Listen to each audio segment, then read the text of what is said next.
But if you had your choice, like say it's, you get up in the morning, you have a full day of knocking people out. Ooh. Okay? Who do you knock out for breakfast? Who do you knock out for lunch? And who do you knock out for that tasty late meal, I'd brother? probably throw a fourth one in there, too, because I get snacky when I get high. Okay. So I'd knock out Cody for breakfast. Okay. Just get my blood moving. Okay.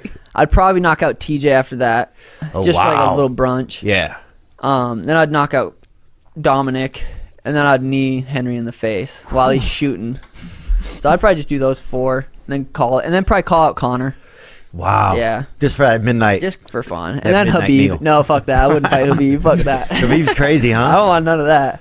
Now, when you see a guy like Khabib fight, I mean, he's one thing that, whenever he was fighting, whenever him and Dustin fought, I almost wished that, and this is, look, I admit I'm a newcomer to the sport, but I almost wish that for a certain amount of the fight, they had to be on their feet, and then a certain amount of the fight that they didn't have to be, they couldn't be. Right. That'd be interesting. No, yeah, because that changes the whole game. Dustin's got some of the best boxing in the UFC. He's got really good fucking hands. He's got a sweet fight coming up versus Dan Hooker. Yeah, that's gonna be a great fight, man. But yeah, when you fight Khabib, it's just such hard, it's like wearing that blanket they sell you on the internet all the time. It weighs like 80 pounds or something. Yeah, and it won't leave you alone. blankets.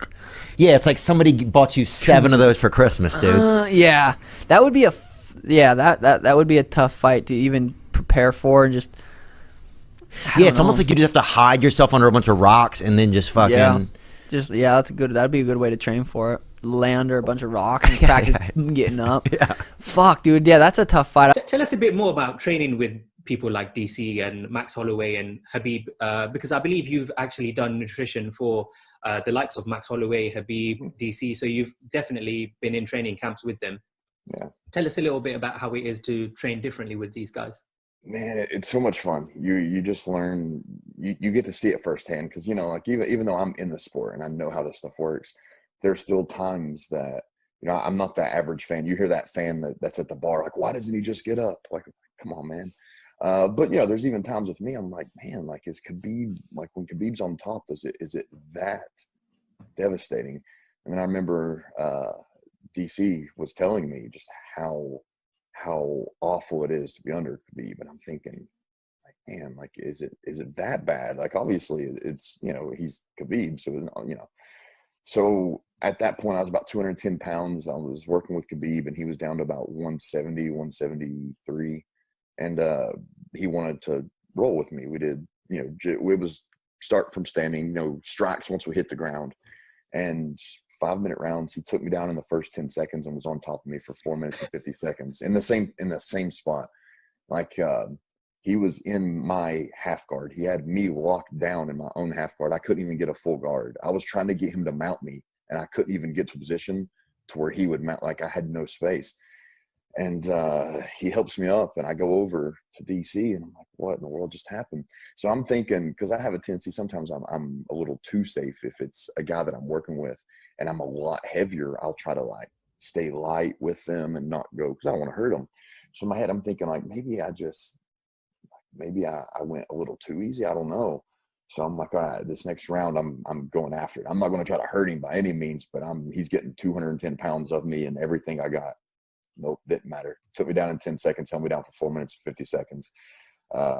Helped me up afterwards, and first thing he asked me, it was like one of the first times I'd met him, he goes, "You do really well. Have you wrestled before?"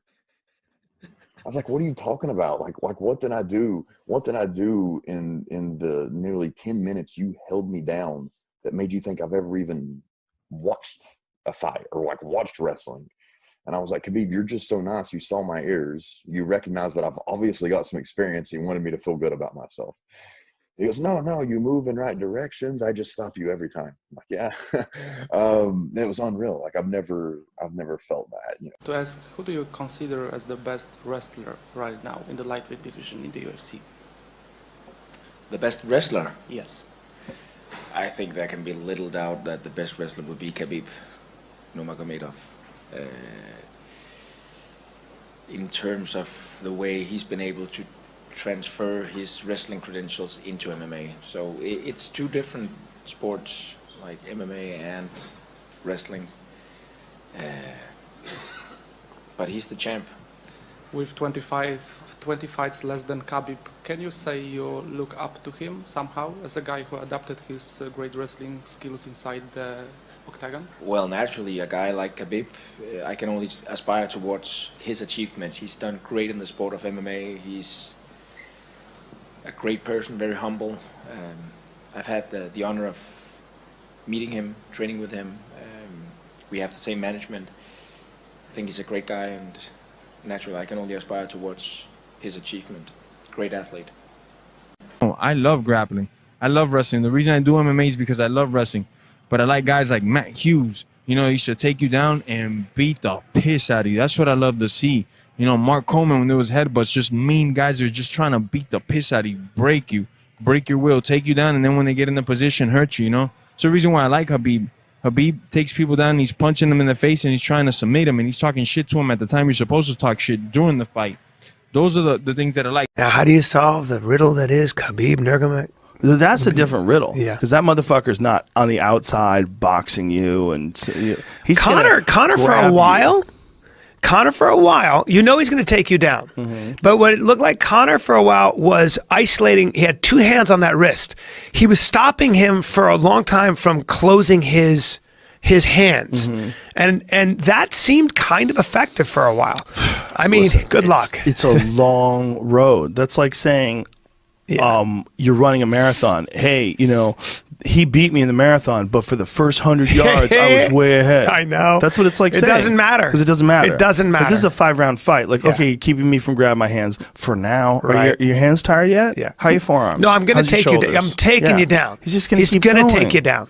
That guy's so relentless, and the skill level and the endurance level he has to pursue that pace for 5 rounds, like, I don't think I even appreciate it. I mean, I can intellectualize it and I can describe it, but I think when you're in there with him, like when he fought Edson Barboza and he had Edson Barboza up against the cage. Come on, buddy, it's mine. Give up. Edson has this. No, that was against Michael Johnson. Edson has this 1,000-yard stare where he's getting mauled. Yeah. It's just like he's like breathing. He's like, oh fuck, like this is a different kind of human being. Those Russians that's a different kind of human being. Dagestanis. So they grow up fighting from time he's a baby. Yes, he's a savage. Well, that culture, they suffered a great deal. That's the look. He's like, Jesus Christ, what the fuck did I sign up for? Just getting mauled. And I love Khabib. Look, I don't see it happening. I don't see Justin beating him. I think that I don't think he poses more of a threat than Tony did. It just I don't see stylistically, like the MMA math for me, I feel like it doesn't favor Justin at all. The opportunity is here for him now to see if he can get it done. I mean, I think just overall what I've seen from Khabib against DC, against Rockhold, against other guys that are in those type of weight classes. I've seen him fight and spar with Frank Munoz, who's a good kickboxer from, I want to say, Spain. Anyways, these guys, I mean, I've seen him do really well against big guys. And to think that guy that's 155 pounds, 175, 180, I just don't see it. I don't see it. The takedowns, I've seen him take top-level guys down. I'm just thinking to myself, and they can't get up. And so when I see this on a routine basis, like I'm just like thinking to myself, you guys haven't even seen what he's capable of. And people don't realize all the inside leg trips, the foot sweeps, the hip toss, the different ways he grabs the grips on whether it's your wrist, your elbow, it's just different. And he does it better. Him and Islam, they've got a bunch of other kids that, guys that they bring out from Dagestan that are training, but none of them have the fluidity the two of those guys have. So the Islam and Khabib, the two of those guys have something that's just, it's a different style of wrestling that we're used to seeing, and I've seen